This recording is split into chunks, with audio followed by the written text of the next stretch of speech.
Time tried to erase them. Life tried to separate them. But love, pure and quiet, never gave up. No texts, no promises. Just an invisible bond, waiting in the shadows of time. Until fate whispers, it's not over. This isn't a story of passion. It's of true love that never needed touch to be eternal. 20 years had passed, and yet, when Gabriel saw Julia again, in that old event hall where the class of 2003 from Institute of Cervantes had gathered for a nostalgic reunion, his heart beat as if not a single day had gone by. Julia stood near a window, wearing a soft sky blue dress, her expression just as serene as he remembered from their school days. She smiled at someone who wasn't him, but her smile, that smile was exactly the same, the one that made him write poems in the margins of his notebooks back then, poems no one ever read.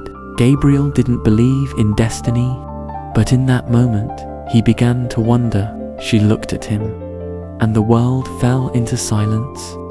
There was a pause, like the world briefly forgot how to breathe. Then she walked toward him, slowly, carefully, like approaching something sacred. "Hi, Gabriel," she said, her voice barely above a whisper, but it echoed in his heart like thunder. Gabriel was now a landscape photographer. He traveled across Spain, capturing the silence of mountains, the melancholy of winter seas, the broken light of sunsets in forgotten villages. He lived alone, not by choice, but because he couldn't do otherwise. He couldn't let anyone in. Ever since Julia left, no smile had been enough. No touch ever felt real. Yes, he had dated, but love was what he had felt for her, and only her.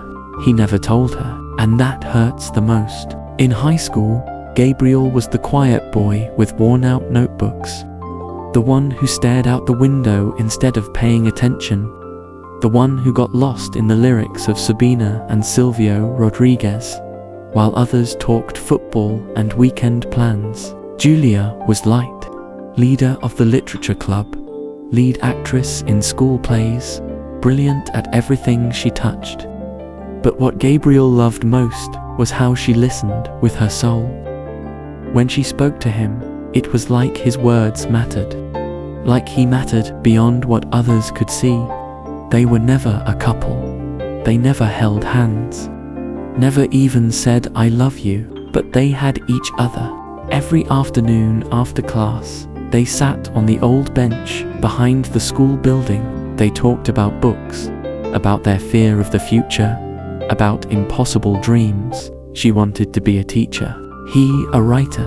One spring afternoon, just before graduation, Julia said to him, "Promise me you'll write what you feel, not to publish, just so you don't forget." Gabriel nodded, but he didn't promise, because he knew what he felt for her couldn't fit on paper. Years later, at that school reunion, it was Julia who approached first. She greeted him with the same gentle tone as always.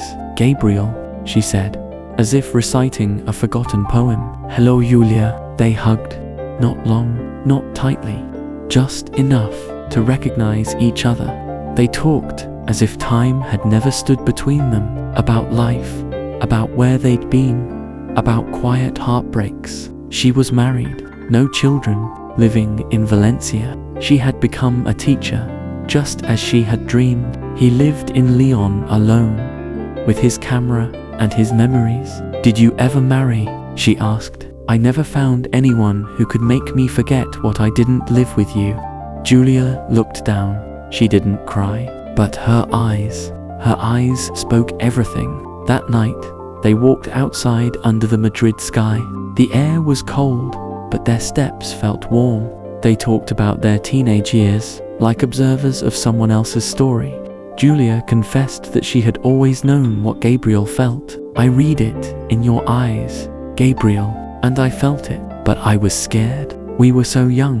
I was scared to say it, to ruin it. Do you think we would have lasted if we'd tried? I don't know, but at least we wouldn't be asking what could have been. They looked at each other deeply, as if trying to remember this moment forever. They found a small cafe, ordered tea, shared a slice of cake. They laughed, fell silent, and in that silence, there was more love than in 1,000 words. They didn't talk about partners or responsibilities. That night wasn't about reality. It was about the soul, Julia said. Sometimes, when I read love poems, I think of you. Even though we never had anything, I feel like I loved you in silence.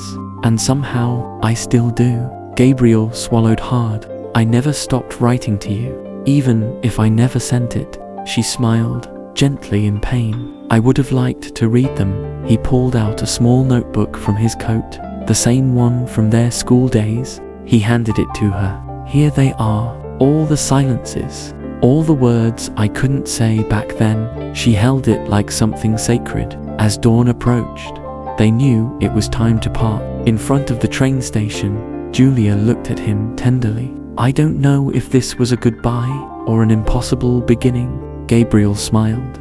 Maybe it was just a reminder that true love doesn't need a happy ending. It just needs to exist. Julia stepped forward. She didn't kiss him. She didn't hug him. She simply placed her hand over his chest, right where his heart beat wildly. Thank you for still carrying me inside. And then she left. Gabriel returned to Leon, back to his photos, to his silences. But something had changed. The emptiness was gone. He felt presence. He knew they would never be together, that the love they shared wasn't made for this world, but it was real, and that was enough.